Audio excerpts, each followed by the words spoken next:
steward every day are central to making that age real. Automated vehicles are turning the grandest visions of our recent past into lived experience of millions of our fellow citizens across the country. Self-driving cars represent one of the most transformative applications of frontier technologies that will reshape the daily life that are profound and exciting. The announcements you have heard from Secretary Duffy will go a long way in advancing self-driving in America, with or without a steering wheel. Yet this moment reminds us of something bigger. Whether it's trains, planes, or cars, there's one consistent policy approach for breakthrough innovation. That's the road we must take to renew American transportation leadership for the 21st century and far into the future. In supersonic commercial flight, in flying cars and drones and more, the Trump administration knows that innovation succeeds when government creates the right conditions for experiments and scale rather than for delay. Technological progress and public trust both depend on the opportunity to test new capabilities through regulatory sandboxes and strong partnerships with cities and states across the U.S. It is a core principle of the Trump administration's innovation policy that real-world operators generate the data, the experience, and confidence needed to modernize policies and regulations. Only with the experience of testing can innovators, regulators, and legislators come together to throw off the burdens of bad regulation that weigh down further progress and development. Whether supersonic aircraft or high-speed rail and flying cars, outdated regulatory regimes are the chief barrier to making transportation safer and more efficient. Next-generation transportation can only capture the imagination and the trust of the American public in a smart and effective regulatory framework. Technological adoption requires regulatory certainty and regulatory clarity. The White House position is very clear and very straightforward. The best way to update our rules is through use case and sector-specific regulation. This lets us make smart, targeted changes to existing frameworks that match today's new technologies and encourage safe and fast adoption and deployment. Industry and consumers can trust that tomorrow's rules will be practical, common sense, builds on what we have today. To summarize my message this morning, at this critical inflection point for automated vehicles, the White House is all in on giving you, industry innovators, safety experts, and regulators, the clarity and certainty you need to scale safely and swiftly. From regulatory sandboxes that accelerate early testing to targeted use case specific updates that build predictable pathways for deployment, we're delivering common sense, pro-growth frameworks that protect Americans while unleashing progress. Soon, millions more will ride and drive safer, faster, and hands-free coast to coast. To the companies here today who are pushing the boundaries, the teams at NHTSA and DOT turning vision to standards, your partnership is what makes this future real. Keep testing, keep measuring, keep collaborating. The American people are counting on you to bring tomorrow's mobility into today. Thank you so much.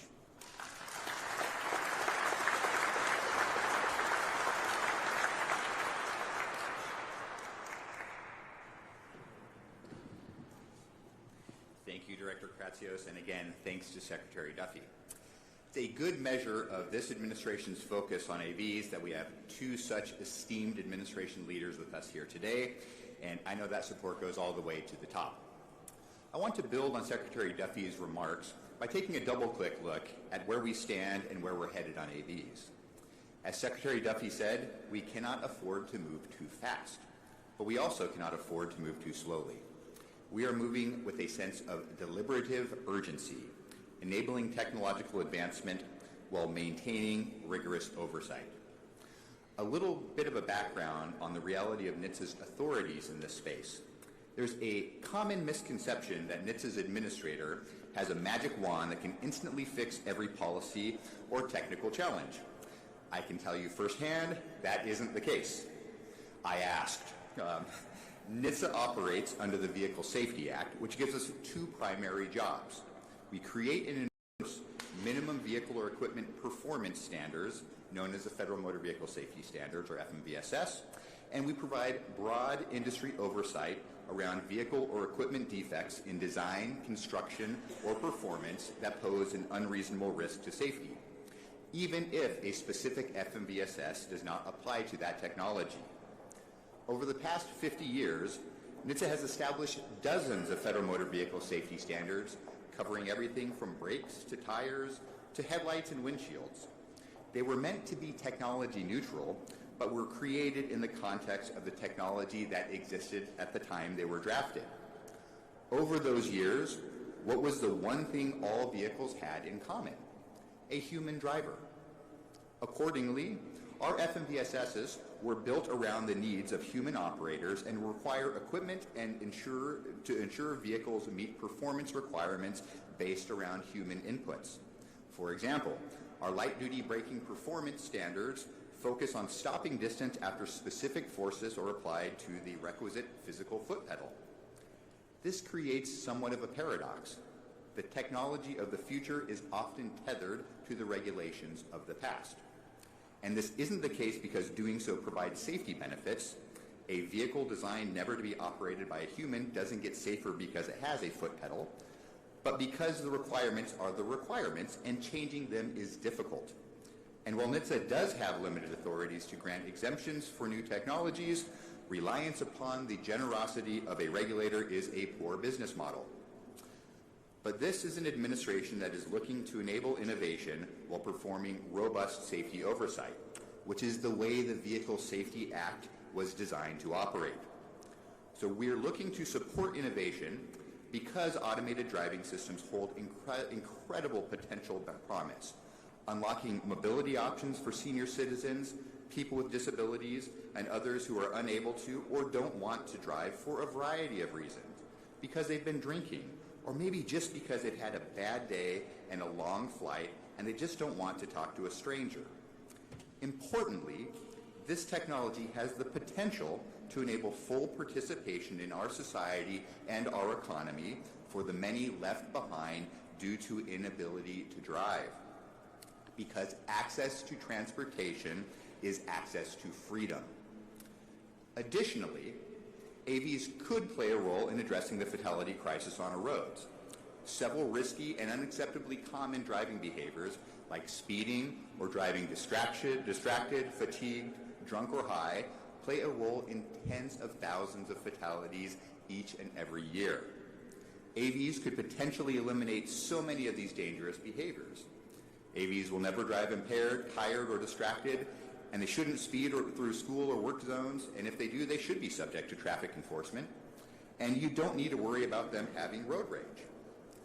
But let's be honest with ourselves. Building a safe and robust automated driving system is one of, if not the, most challenging engineering problems humanity has ever attempted. And it's safety critical. Think of the infinite possible challenges presented by what happens on our roads, and how the human mind is able to adapt and solve these challenges in real time when they are attentive and sober.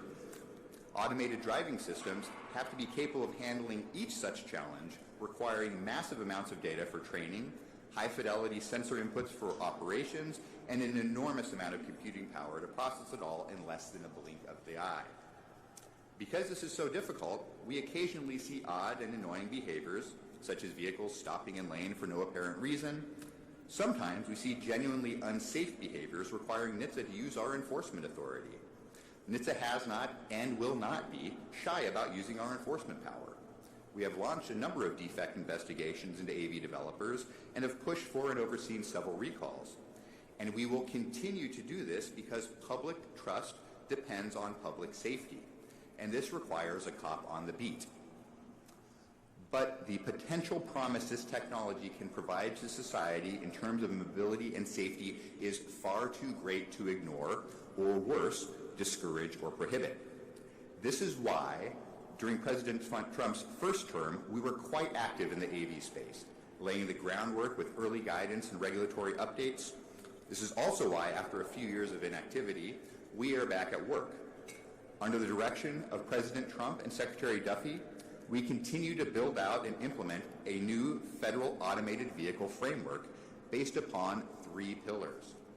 First, we'll prioritize the safety of ongoing AV operations on public roads. Second, we will unleash innovation by removing unnecessary regulatory barriers to the safe deployment of the technology. And third, we will enable commercial deployment of AVs to enhance safety and mobility for the American public. We've made strides in delivering on these priorities in the last year by prioritizing reporting requirements to focus on safety, expanding access to our exemption programs, and hosting a collaborative discussion with industry and safety experts on so many pressing AV policy issues. And we continue to move forward on these pillars. On the FMVSS side, I've discussed previously that we're evaluating all of our federal motor vehicle safety standards for unintended barriers to new designs enabled by automated driving systems and are seeking to amend them in a way that does not have adverse safety impacts. Doing so doesn't merely enable innovation, it's just plain good government. Our first tranche of amendments will focus on FMVSS's number 102, relating to transmission shifting, 103 for windshield defrosting and defogging systems, and 104 for windshield wiping and washing systems. Now, as a car nerd, I could talk about windshield wiping systems all day, but my team tells me that might be going a little bit too far this morning. So we'll save that for the next event, but I am moderating a fireside chat with AV company CEOs immediately after this, and I want to put them on notice that wipers are fair game for questions. We have many more proposals in the pipeline that we're working on with a tremendous sense of urgency to move forward. Keep watching this space.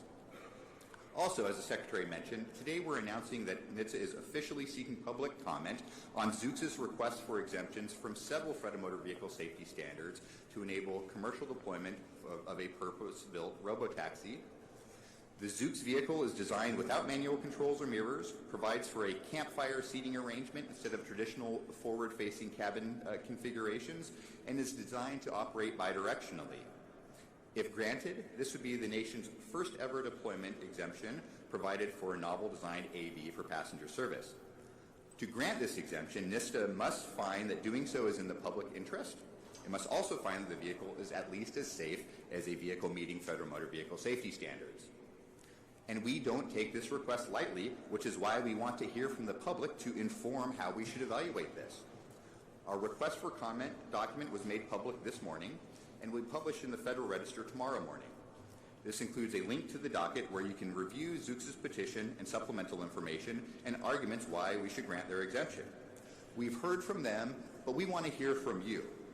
Uniquely, attendees will have the opportunity to check out the vehicle in the space between the buildings this afternoon. We're also moving ahead today with developing new guidance for AV developers on AV safety. This will be the first major guidance from NHTSA to AV developers since the AV 2.0 guidance document in 2017. A great deal has changed since then, and we know a lot more about the technology and safety related to AVs. Just as AV 2.0 helped set a baseline for companies, communities, law enforcement, and safety experts to work from for the past 8 years, we expect the next set of guidance to shape the industry's approach to safety for years to come. But guidance isn't something that's best handed down from on high. We've certainly got ideas and strong opinions on safety assurance, but this is best informed by participation from other safety and technical experts. This guidance will be coming out in batches over the coming months, and we're starting the public aspect of this discussion with you today. We look forward to your knowledge, thoughts, and opinions, which will help us form the best possible guidance to industry. The most important topic in our initial tranche of guidance is also the subject of one of this morning's panels, remote operations. Substantially all automated vehicle developers will have some sort of remote interaction functionality. This may range from passive monitoring to communications with passengers and other road users. This may also include requests to remote human assistance to confirm it's appropriately contextualizing an environment in a binary yes or no capacity. Some developers provide remote assistance with the ability to nudge a vehicle to move in a particular direction or to leave a trail of breadcrumbs to follow in an environment. And on the far end of the spectrum, some developers may have a full set of manual driving controls at a remote location, enabling a human to drive the vehicle. Each of these scenarios present different types and degrees of risk. We'll hear more from our panelists on this topic, and we also want to hear from you this afternoon. Today's second panel involving safety metrics is also critically important. While NHTSA's immediate strategy to strike the balance between safety assurance and enabling innovation involves safety defect oversight and translating existing federal motor vehicle safety standards to better apply to new technology, we can't stop there. So I'm pleased to announce that NHTSA is working towards establishing minimum performance standards for automated driving system competency. This is not an easy task. No government in the world has been able to establish truly objective performance requirements that would meet the strict criteria of a federal motor vehicle safety standard. But doing so is important to assure public safety and provide a stable and predictable environment for the technology to grow and develop right here in the United States. Such standards require us to answer some challenging questions. What aspect of performance are we measuring? How do we measure it? What metrics do we use? What are the threshold levels of performance that require safety, or that provide safety? Or how safe is safe enough? These questions may be simple, but they are not easy. And as we go about our work in this space, I'll be very interested in hearing from our panelists today and from all of you in the future. Before I wrap, I do want to say this is not just a NHTSA effort. From the FAA to the Federal Motor Carrier Safety Administration, to the Federal Highway Administration, to the Federal Transit Administration's work on automated buses for rural areas and supporting development of technologies to enable independence for people with disabilities, the entire Department of Transportation is engaged. And we'll look forward to sharing the Department's AV national strategy as well in the coming months. In addition to convening today's National AV Safety Forum, which we are so excited about, we will also be holding discussions in the coming weeks with our co-regulators of AV technology at the state and local levels and first responders. As the industry moves from local pilots to commercial multi-state deployments, this initiative is intended to better align federal safety oversight with state vehicle codes and local land use policies. By bringing together regulators and the emergency responder community, NHTSA aims to build a shared framework that supports public trust and safety across jurisdictions while providing regulatory certainty industry needs to scale operations nationwide. We want to assure that as AVs cross state lines, the rules remain clear and safety remains a priority. We are at the threshold of a transformational era in transportation. Thank you for being part of this journey. I can't wait to see what we build together. Thank you.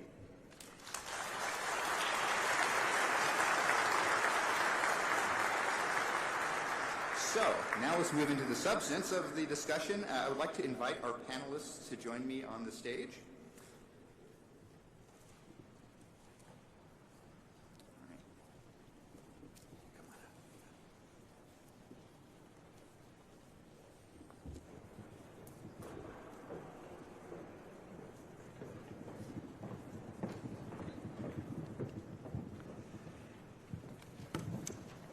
All right, is this working?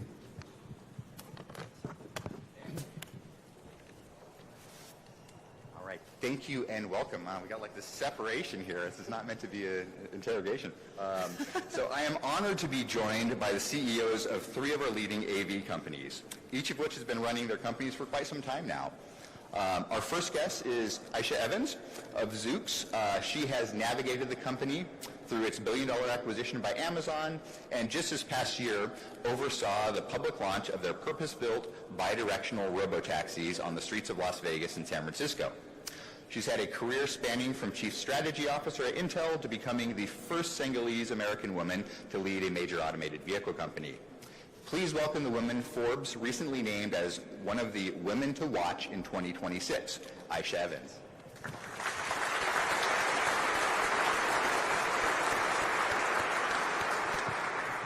Next, we're joined by Takidra Mawakana, co-CEO of Waymo. Under her leadership, Waymo recently hit an incredible inflection point, surpassing 1 million paid weekly trips across the United States. With a background as a seasoned legal and policy expert at eBay and Yahoo, she has emerged as one of the AV industry's leading executives. Please join me in welcoming Takidra.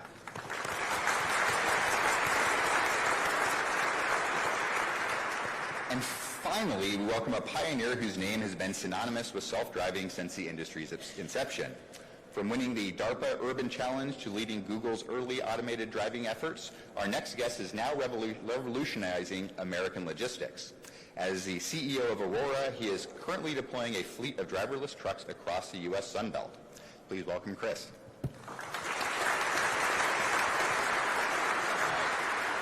Thank you all for being here, and correct me if I'm wrong, this is the first time we've had you all, anybody's had you on a panel together, right? All right. So I think that's right. That's very cool, and we're glad it could happen here. So when we talked the last couple weeks to prepare for this session, I said I want to focus on substantive safety issues with you, and that you as the top leaders in the sector are thinking about as you scale up your operations. We at NHTSA are looking at a lot of different models for safety, and so we're interested to get beyond the hype and to learn more about how you see your safety processes in light of today's greater experience and the evolving technology. So first, let's start on a high level relating to public trust. Since we're in early 2026, the conversation around public trust has shifted from, is this science fiction, to how do we live with this? But not necessarily, how do I get this in my neighborhood today? The success and failure of AVs in the marketplace will depend entirely upon public trust, which is rooted in safety. From other industries, we know that safety failures are rarely the result of a single mistake. They are a social technological collapse where multiple layers of oversight fail. As CEOs, you establish your company's safety cultures and establish on-road performance expectations. So I'd like to ask each of you to kick us off. Can you talk a bit about the tone and culture you set from the top? I'll start with you, Takitra. Great. So first and foremost, thank you for the opportunity to be here, as well as Secretary Duffy and the administration. So for Waymo, our mission is to be the world's most trusted driver. We refer to that driver as the Waymo driver. And safety is foundational to our culture. Everything we've done from the beginning is sort of built ground up. We refer to it as advancing safely, which is really what I think you were just talking about, which is how do you advance a technology that is so nascent while earning public trust, while demonstrating that the benefits are worth the reasonable risk exposure that comes from a technology that cannot be completed in a lab. And so that is I've been at Waymo for 9 years. That is what the entire time has been. And so we have best-in-class safety researchers. They have developed the benchmark apples-to-apples comparison of human safety compared to our autonomous vehicle safety. And so what we can say today, we provide over 400,000 trips per week across our 5 initial cities that we've been operating in 24 hours a day, 7 days a week, fully autonomous, no human behind the wheel. And we've just launched an additional 5 cities. So now it's 10 cities, 400,000 trips per week. And we've already, on 127 million fully autonomous miles, been able to demonstrate a 10x reduction in serious injury or worse crashes compared to humans driving in the same area. And so we do it for the safety. The technology is what allows us to do it. And so it's all about safety. If not for safety, we wouldn't find it worthwhile. Hi. First of all, thank you for having me. I really appreciate it. And thank you to you, NHTSA, DOT, Secretary Duffy, and the administration. So I could basically say +1 to everything she said, minus the deployment, of course, but we're coming. Look, I start with establishing and owning that ethos of let's move fast and break things is not a thing in our industry. You have to accept that, and you have to enforce that. The second thing is, I trust our processes, I trust the math, but we try and earn it with people. Safety is foundational, is lived every day, in terms of the transparency, in terms of making sure that everybody feels comfortable speaking up, making sure that a junior person can see an error and say, I can walk upstairs and say, this is an issue, so that on that day when you make a decision, the environment and the atmosphere is set up. So for me, I try and earn that from our employees, our partners, our suppliers, our regulators on a daily basis for that day when it comes. Then, yes, it comes to the processes, it comes to those hard times when it's really hard to say no, but you know you have to and take the consequences. It comes down to the intuition and watching things and not going too fast, not going too slowly. So the entire apparatus of your company and how you run it and how you execute and test the technology and how you verify the safety case really have to work in unison so that you can deliver that foundational safety and then build from there. Sure. Also, thank you. I just take a moment to reflect. If you'd asked me a decade ago that we would be in the NHTSA auditorium, actually I'm not even sure if it was here a decade ago, but with this many people on stage with two world-class CEOs talking about automated vehicles, it's kind of incredible. And really, my appreciation for the Department of Transportation and NHTSA in particular for helping shepherd this over that time and move forward is phenomenal. So thank you for the hard work to the men and women at DOT and NHTSA. At Aurora, when we founded the company, we knew this was a long journey, and we knew we wanted to build a company that was going to be here for the next century. And so when we set the company, when we created the company, we set the mission to deliver the benefits of self-driving technology safely, quickly, and broadly. And the order of those words was very, very intentional. And it's become a decision-making kind of process within the company. Safety first, move urgently to deliver the benefits of this, and then think about how do we build and scale it, how do we scale this and build this out for everyone to benefit from it. And so by setting that bit early on and then living it every day, I think it infuses that safety first mindset that you need in an organization that's trying to deliver something where, we have 70,000-pound trucks driving down the freeway 70 miles per hour. We just can't afford for there to be a lack of clarity in the organization about what matters and what doesn't. Chris, can you let us give us some information on how you audit your internal safety culture to find latent weaknesses such as sensor miscalibration or fatigue in remote operators before they align to a critical incident? Yeah, so it's one thing to have the talking head, say safety first. But what you really need to know is that the organization is actually absorbing that message and acting on it. And so we do a number of things to make sure that our safety processes are actually working. So, at the highest level, every 6 months, I think, we run an internal company culture survey. And one of the questions, or three of the questions on there, are about, do I feel safe reporting a concern? Do I have the ability to do that? Do I know how our safety processes work? And we can then look through our organization and see, okay, it's generally very high, but this cluster of the organization, for whatever reason, either doesn't feel as comfortable as others or is missing some information. And so that allows us to go and target education inside the company. Another important element of what we do is we have a blameless safety concern reporting process where we have employees have the ability to basically submit a request. It goes in anonymously. We encourage people to put their name with it, but we make sure they can submit it anonymously. And then we have our safety organization go and investigate that. And we keep statistics on how often we're getting these concerns. Because what you want, you don't want too many, and you definitely don't want none. Both of those mean that something's broken. And so we can adjust if we notice that, we're dipping down from kind of the rate we would nominally expect, then we go and run a campaign internally to make sure people are reminded that we have this process, and we'll bring it up at public or at internal communications. And of course, if we have an excess of them, then we dig in and try and figure out what's happening. And so for us, the combination of setting the tone from the top, making sure we're actually measuring it, and then making sure the really, truly most actionable part of this, the safety concern reporting system, is turning over properly, it gives us that confidence that it's working.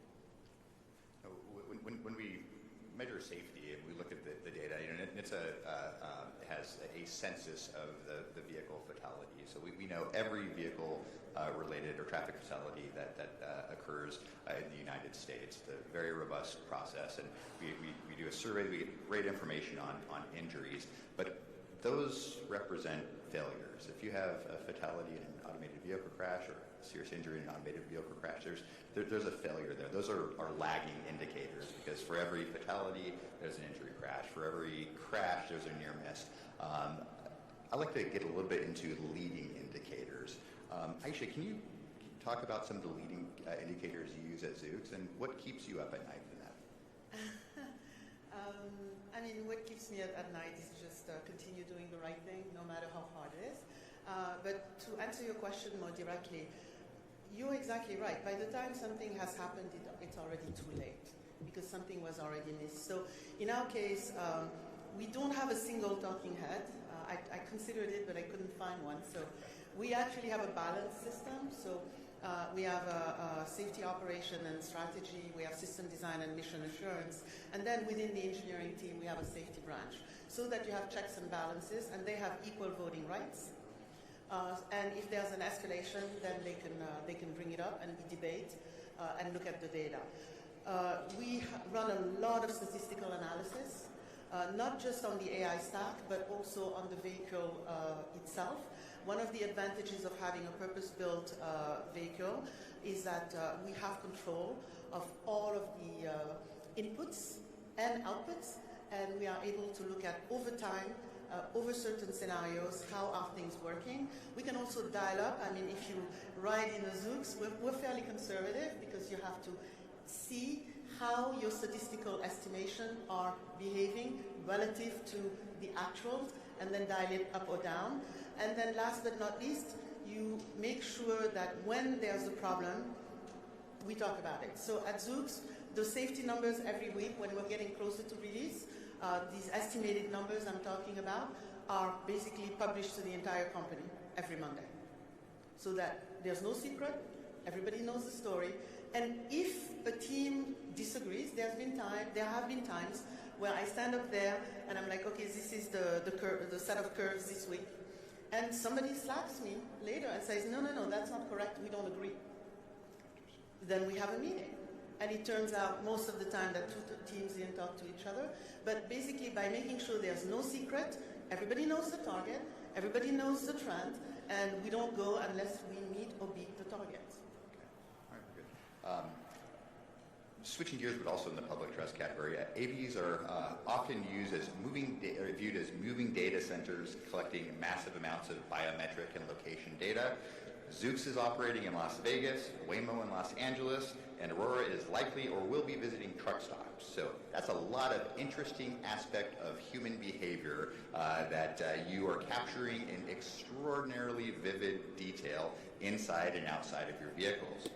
So in a world of increasing cyber and national security threats, how can you assure a skeptical public that their privacy is protected, your vehicles won't just be hacked, and that data potentially revealing their daily movements or interesting activities won't be lost, sold, or weaponized?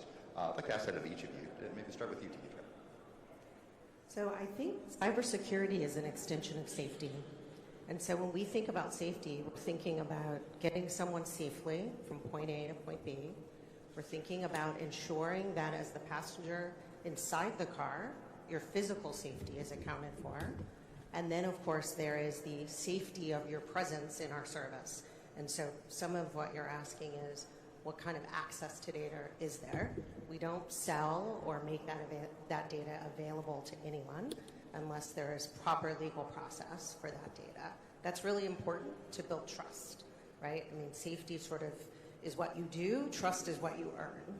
And so that's really important to us. Secondly, as it relates to cybersecurity, I mean, we have the world-class Google security processes on the back end of our service.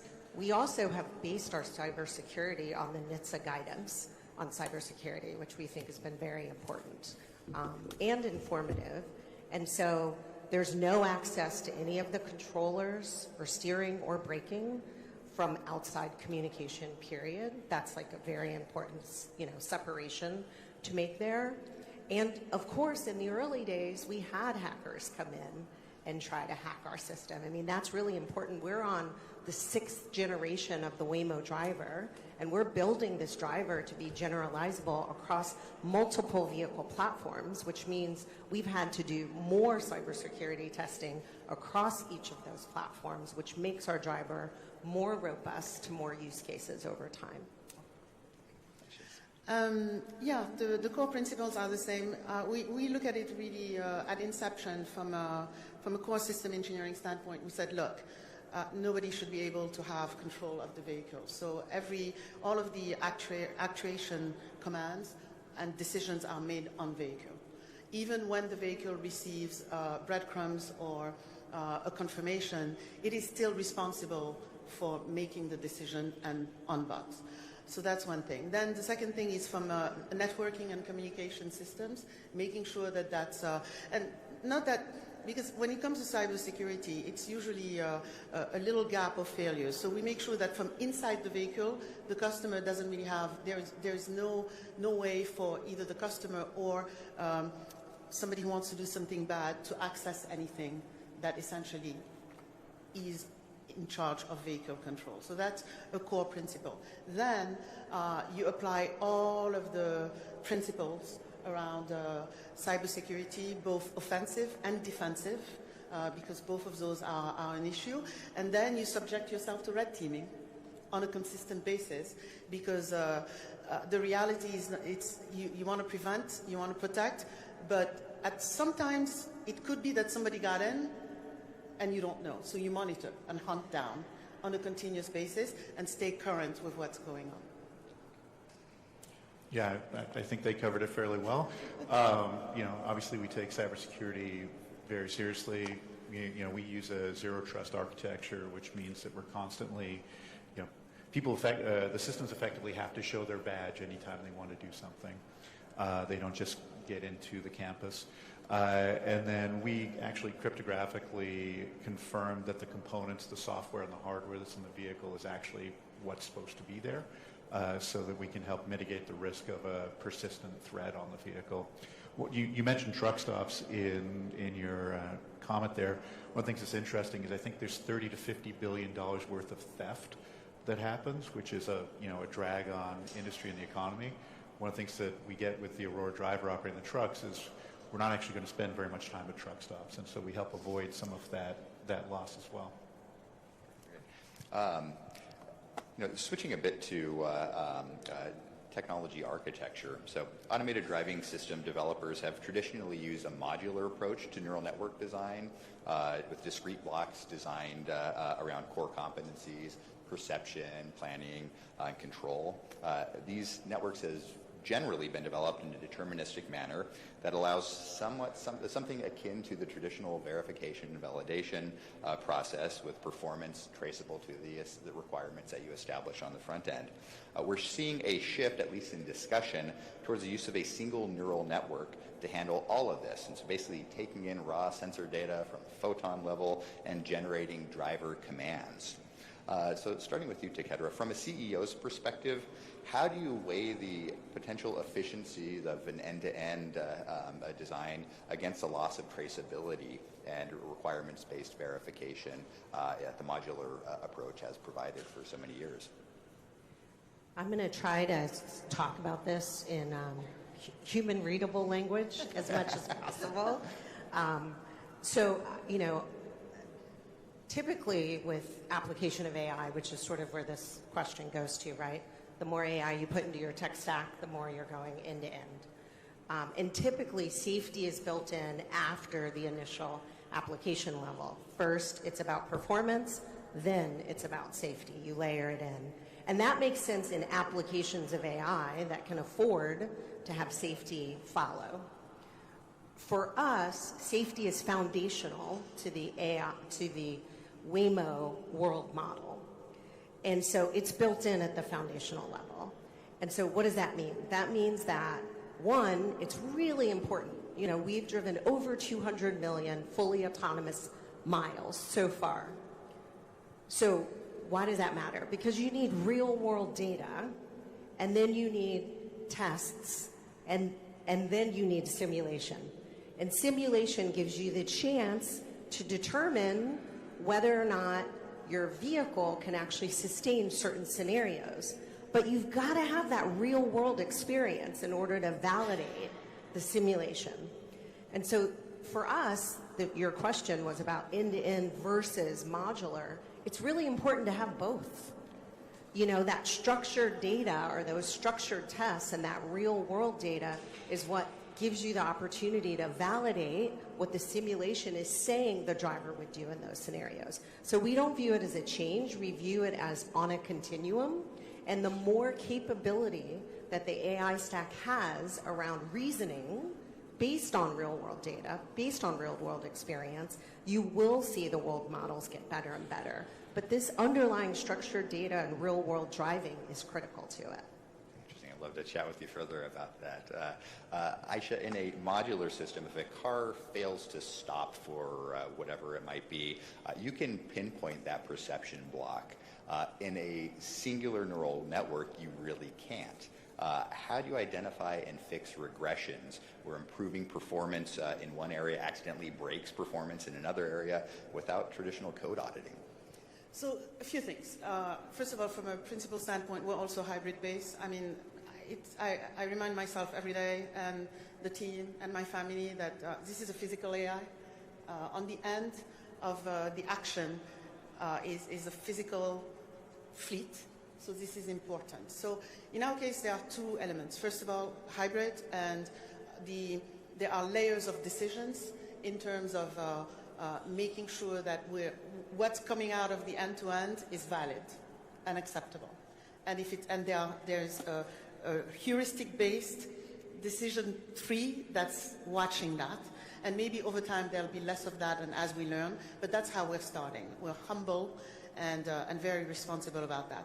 The second thing is, with the purpose-built ground-up robotaxi, we have the luxury of essentially controlling the makeup and the physical architecture. So we have redundancy systems that are sort of, you're watching the end-to-end, and then you're watching the main AI, and then you make independent decisions because we have essentially rules in terms of what you can or cannot do.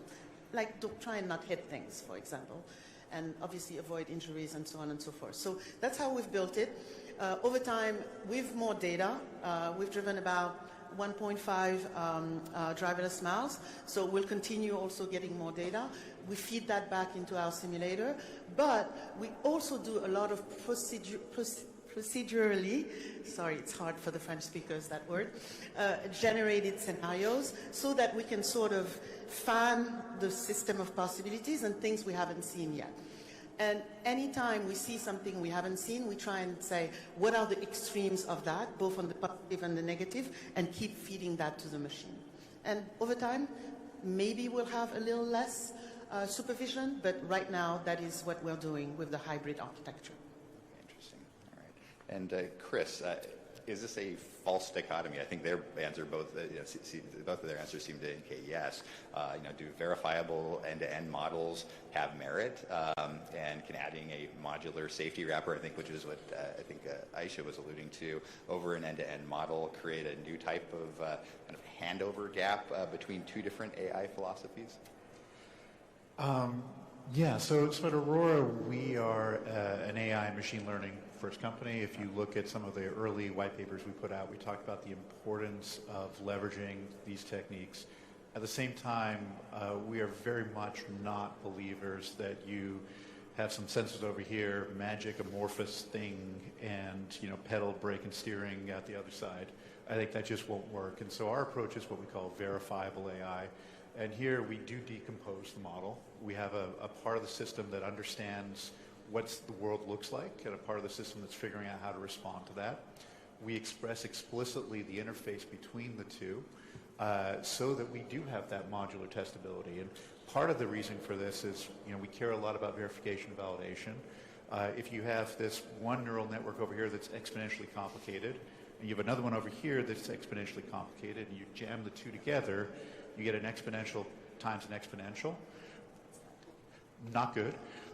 If you just have two exponential systems. It's still hard, but you now have 2 exponential systems instead of exponentially many exponential systems to validate. The math. Yeah, sorry. It's the math. Breaking up the math. So for our perspective, that feels like the right way to do this. When you look at what's happening so some of the narrative in this stems from the incredible advances that have happened in large language models and the magic that's encountering. There's a couple of things to understand about that hypothesis. So first is as those models get closer and closer to touching things that have true immediate costs associated with them, they're shifting their architectures to look more and more like where we are with our verifiable AI system. The other thing to remember with these end-to-end models, I think Gemini, which is Google's model, which is phenomenal, by the way, when it came out, I think part of the marketing for it was that on this knowledge test, it was only making stuff up 40% of the time, which was a huge, huge step forward, right? And for most practical applications where you use these things where there's a person between the screen and the output, or whatever happens from that, they can intervene. If you're driving down the freeway at 70 miles an hour and we hypothesize something completely incorrect, we just can't afford that. And so we think that you need to use these techniques because they are very powerful and you can get incredibly good performance out of them. But you do have to put them in a box and you have to design a system around them so that you can have confidence in the performance on the road. Now, let's see, how are we on time? Just wanna... What's that? Okay, we're good. Too much time on the math, sorry. No. It's important. Okay, good. 20 minutes. Actually, I lost track of time here. Okay, so kind of digging a bit further into validation strategy. So, a decade ago, researchers estimated that demonstrating the reliability of an automated driving system will take hundreds of millions to billions of miles across different of driving across various safety outcomes. Developers have divided that validation between physical and virtual testing. I think Aisha and Nikita talked a lot about that simulation side of things. So physical testing is cumbersome, expensive, and exposes other road users to risk, but it's invaluable. Simulation can greatly expedite testing of the system and allows for testing an enormous number of variations, but the usefulness of the simulation suite depends upon the ability to reflect the physical environment, including the vehicle and hardware stack, to Kedra's point. And of course, reliance upon a simulator for safety-critical development makes that simulator safety-critical. So Chris, can you talk a little bit how over the decades plus that you've been working, how has your code to road strategy, evolved? Yes, so simulation is absolutely critical, right? And being able to test the system in a way that you have conviction that it actually is going to work on the road is the only way that we can get to a level of performance and confidence in the safety of what we're putting out there. Simulation is a critical technology, as you allude to. You can't just go buy a video game engine and use that. It might look pretty. It may actually look like the real world, but it doesn't actually capture the nuance of how different sensor modalities are going to interact. It doesn't necessarily have correct physics. And so at Aurora, part of what we do is we have a process called the STAR process, where we take a simulation and we ground it to reality, and we identify where it actually is fit for purpose and where it doesn't actually meet the fidelity necessary to give us conviction that this test is actually going to be valid.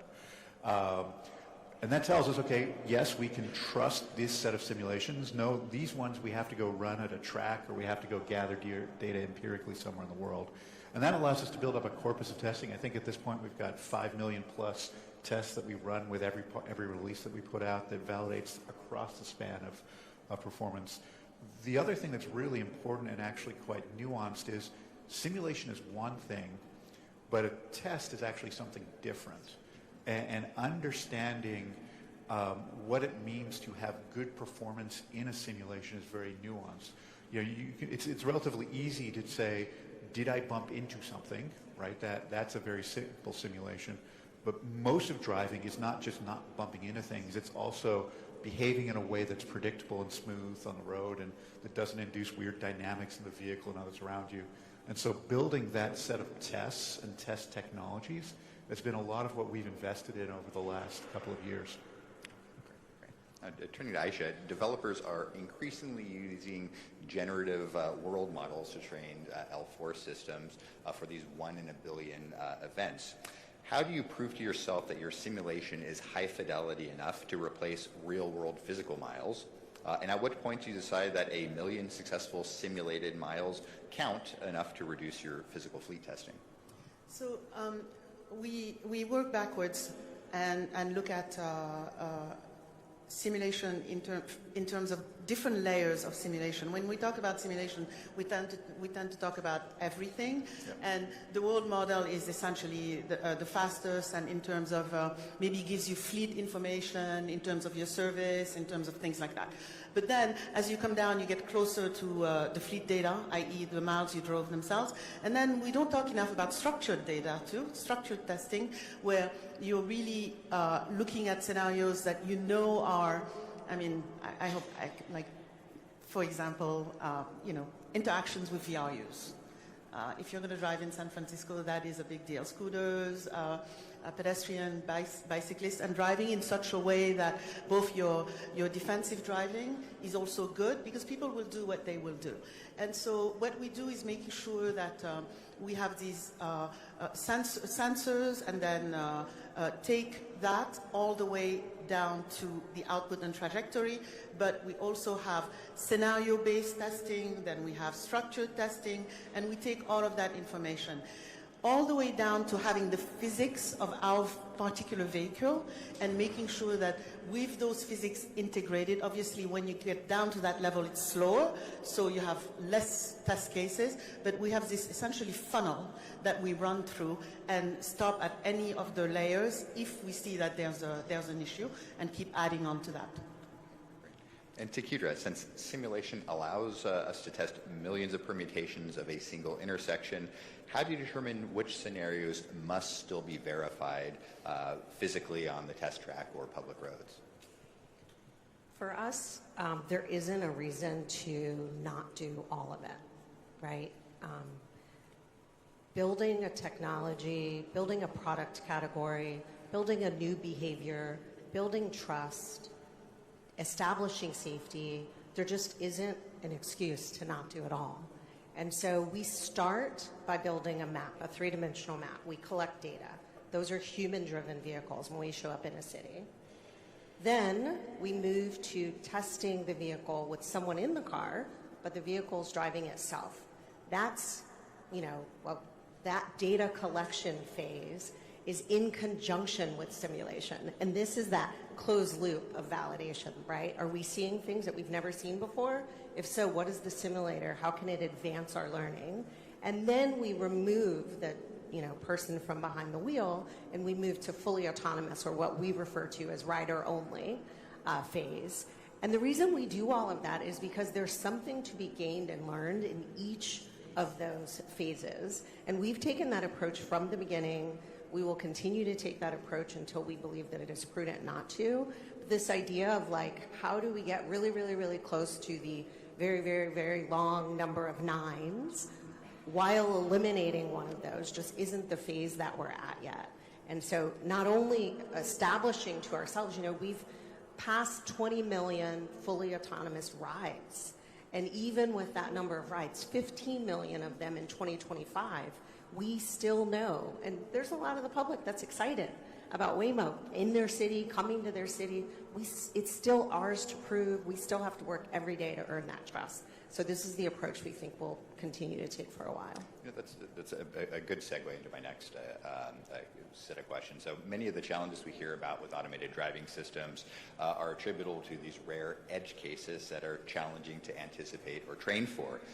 We've seen L4 vehicles log hundreds of millions of miles in geofenced cities like Phoenix and San Francisco and gather billions and billions of equivalent miles parameterized through simulation. But we drive over 3 trillion miles every year in the United States, and the distribution of that mileage and unique encounters differs every year, such that AV simulation and on-road experience is frankly unlikely to ever catch up. So we've heard for decades now that the 98% is really easy, and we just need to burn down the challenges of the remaining 2% or 0.2% or 0.2 of 1%. So Chris, starting with you, is it ever mathematically possible to solve for the long tail of rare edge cases, such as extreme weather events or unpredictable human behavior, people with dinosaur outfits running in the middle of the street juggling soccer balls? I own a dinosaur outfit. I haven't tested a Waymo vehicle yet, but give it time. So we believe the right approach here is to apply, good, thoughtful systems engineering techniques. So we have a way of looking at the experiences we've had on the road. We look at NHTSA crash data. We do processes similar to FMEAs where we will think about how can this go wrong. We can then build a coverage analysis that gives us conviction that we're ultimately going to operate in a way that is safe on the roads. Ultimately, the long tail, kind of people talk about it as this big scary thing, but in practice, like the thing we're trying to not do at the end of the day is not hit things. Right? And so the long tail boils down to don't hit the stuff that's there. And so we work hard to just give ourselves conviction we have the ability to handle these. As an example, one of the tall poles for us as we've been releasing our software, as we've expanded ODD, has been a person lying in the road. Right? It turns out that on the freeway, if you're driving a truck at 70 miles an hour, at the distance you need to see a person, they look an awful lot like a tire carcass. And so building the capacity to differentiate between what we see out on the road as a person versus what is debris that we should, avoid if we can, but we certainly don't want to be stopping on I-45 just because there's a tire carcass in the road. Getting to the point where we have conviction that that kind of scenario is safe for us to operate in is something that we take very seriously and is part of our process. And Aisha, can chasing edge cases result in recency or novelty bias that distracts from necessary core training? And how do you focus your target? You got to make sure that you're adding and you're not subtracting, as Kira said earlier. And as I said, like for example, the prone pad, which is essentially that scenario or set of scenarios, you're looking at distance. Well, we look at it a lot around the vehicle because people can appear. Do you have blind spots? What are their reactions? And so I think we also, I'm kind of like, a lot of people say this is complex, this is hard. I'm like, break it down. Core system engineering principles, set of a family of scenarios. You have 3 leaders here who have driverless deployments. And when I said, I hesitated earlier because I was literally thinking, do I say prompt pad? And Chris brought the topic right back out because we know that that's a library of testing of scenarios and understanding that the random function, even if you prepare totally, so back to FMEA and all of these techniques that we can borrow from aviation and other industries, even if you do everything perfectly and the data says you're good to go, the random function still might hit. So how do you behave also when you see something that you haven't seen? And we go back to the core principle: don't hit things, and have hierarchies of responses. If you can't get out of the way, get out of the way. But you need to discuss all these things and make sure you look at everything else that could go wrong and still have a little buffer knowing that we don't know everything. But over time, between mining the real data, between the crash data that's available from NHTSA, between other industries like aviation and what they've done, we try and take all of that together and keep adding to the scenarios. And the compute is available to be able to run those scenarios, so why not use it? And lastly, to Kedra, how much do we need to rely on other approaches to close the safety gap, and what other approaches do you have in mind? Yeah, I think I said those, earlier. I think Chris brought up a really interesting point, which is, and it dovetails on what you said at the beginning, the preamble of your question, Jonathan, which is that figuring out how to do this at scale is the challenge, right? Like, it's not what are our processes, it's how do you actually accumulate the number of miles, and if you haven't accumulated that number of miles, what is sort of filling in that gap? And that's simulation, right? I mean, this is your point. And that's because in a lifetime of human driving, humans don't encounter the number of things that we are encountering every week across our fleet, right? Once you're driving millions of miles per year and millions, over 5 million miles easily per week or every 2 weeks, you are encountering what humans don't encounter. And so the question is, at that scale, as we continue scaling, how do we think about safety? It's not something that people have had to grapple with. This is one of the reasons this event is so monumental, is because it's frankly not something NHTSA and the government has had to grapple with, which is when there is a fleet of vehicles with a single driver encountering this many incidents on the roads every single week, what is a reasonable way to think about safety? Because it isn't distributed across all of us, and it isn't based on many, many types of behavior. It's based on one behavior that, at least in the case of the Waymo driver, has demonstrated that there's a 10x reduction in these serious injury-causing or worse crashes. That is not 100%, right? That's 10 times safer. And so I think you're kind of getting to the crux of this. We're all saying that we're doing very similar things. There's still this conversation and I think question around how do we even allow people to understand the scale that these fleets are operating at when they encounter this, as you said, edge case. It's like, yep, 1 out of hundreds of millions of miles of driving. So, switching gears briefly before we wrap up, because I know I'm running low on time. So I think one of the more interesting debate phenomena I've seen in this space relates to the need for third-party infrastructure to support or even enable operation of automated vehicles. On one side, often pushed by governments and academics, some argue that true scale requires smart infrastructure such as V2I communications or communications or even requiring AV developers to enable air traffic control like oversight or even management. On the other side, some argue that as safety critical systems, AVs must operate independently from infrastructure that they cannot rely on or control. So I'll throw this out for any of you, or each of you. What role do you see for government or private sector infrastructure beyond that provided for non-automated vehicles, such as roads and lane markings and signs? I mean, I'll go. For us, because you are building at scale, it's a fleet across multiple cities, states, and environments and countries.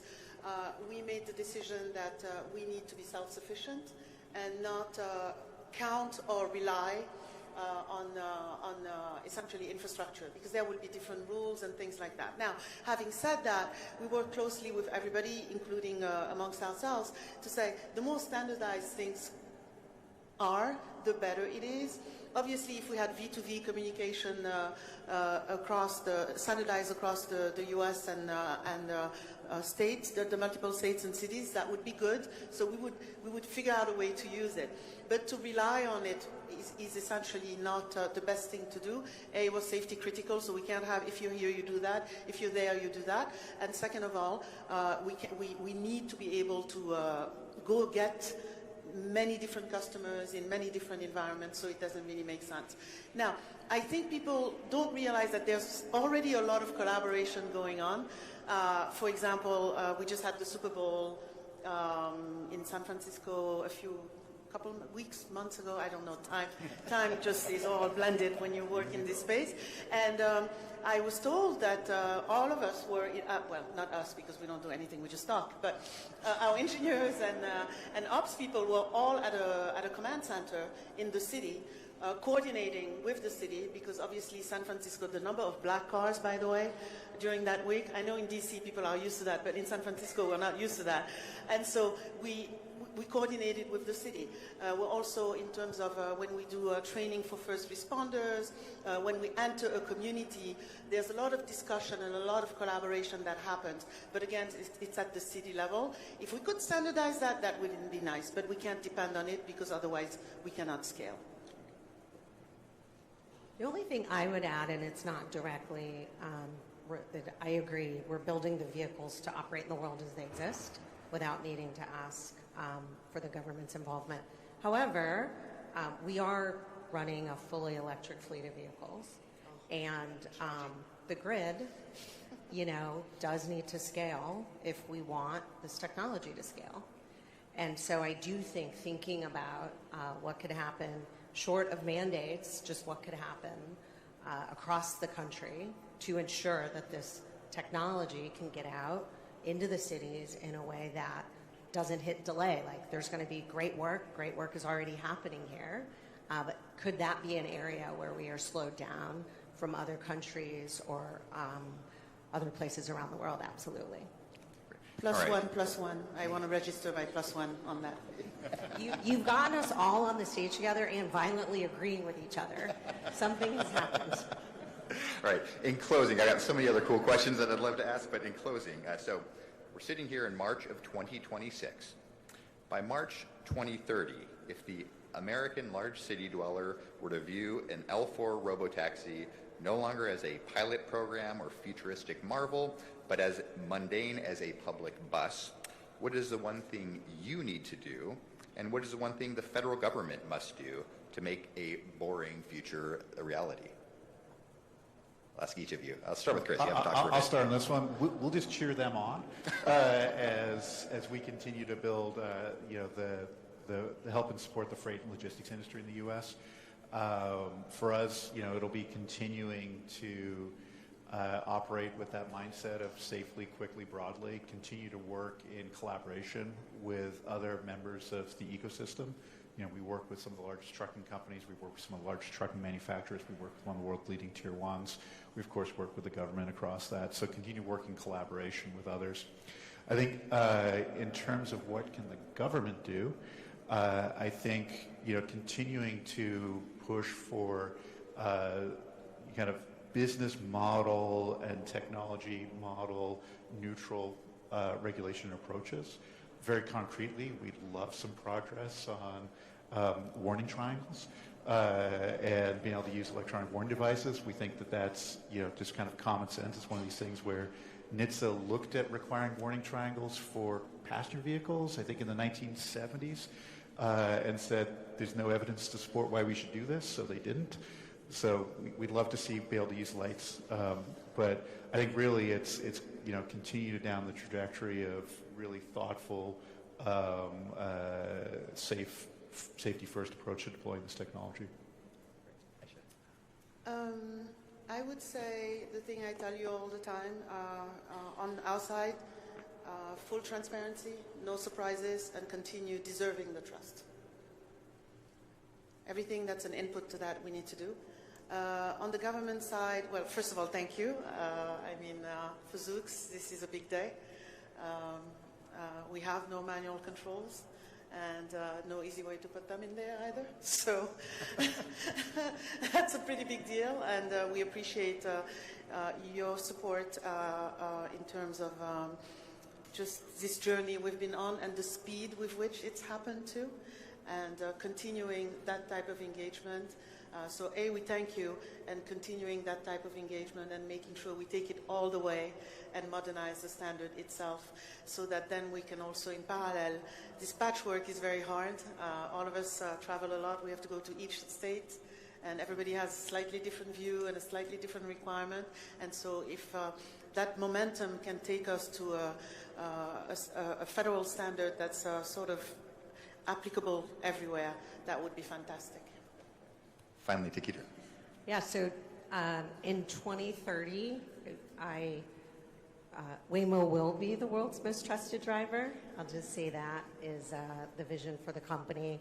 We are this year working to lay the groundwork for an additional 20 cities, including international cities. So I'd also like to say in 2030, the U.S. has cemented its opportunity to lead the world in ensuring that this is the technology that gets exported to the rest of the world, and not the other way around, with countries and companies working quickly to ensure that their technology goes throughout Europe and other parts of the world. So that's the other thing I believe in 2030 we'll be able to look back at this time and say, this was the period when that happened. I think what we need from the government is exactly what we're talking about today, which is a national standard, so that we don't have to go city by city by city. We recognize there's a role to play at the city level. I mean, our cars are on city streets. And so making sure that our cars function safely, that we're transparent, that's what we have to bring to this bargain. You know, we have a safety hub, we make all of this data available. We do third-party peer reviews. Expecting that of us, expecting transparency, ensuring that we can meet that, what we think of as community contract, that should still exist in 2030, and we're up for that. But mostly, I hope we look back at this day and say this was really a pivotal moment in the U.S. so the U.S. could be a global leader. Thank you. So we will end there. This has been a fascinating discussion, and we are so grateful for your time this morning, for all of you as well. Please join me in thanking our guests.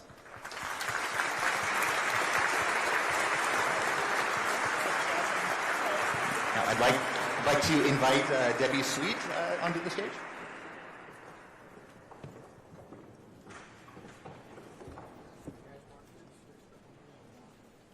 I'm done with this. Yeah.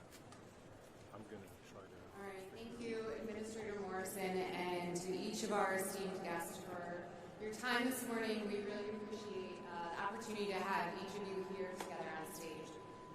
We're going to take a 15-minute break, so that puts us back here at around 10:50. Again, if you need restrooms, there's some back here in the conference center and some over here. We'll have escorts if you need it. We do request that you not go outside quite yet, since we'll be back in 15 minutes and it'll take too long to get through security. See you back here at 10:50. Thank you, everyone. Are you sticking around? I'm done. All right. So there were two problems. The first problem was they had a line level going in and then it's so that's why it was overmodulated. Okay. The second one was because it was so hot, it was also coming out of the mic level hot to the cameras, so it was which is bleeding. why we had to switch it to line. Gotcha. Which is why it was bleeding through. Okay. Yeah. So Well, now we know. and he came over here. We did a hot swap. I heard it, yeah. Where I didn't have a heart attack or nothing. Sorry about that. So I switched it to Mike here, and then he dropped the level.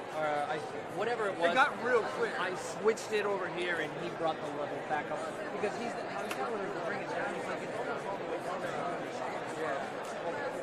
So he came over and looked at the mug. It was switched wrong. Switches were not agreed. That's it. I could have just said that.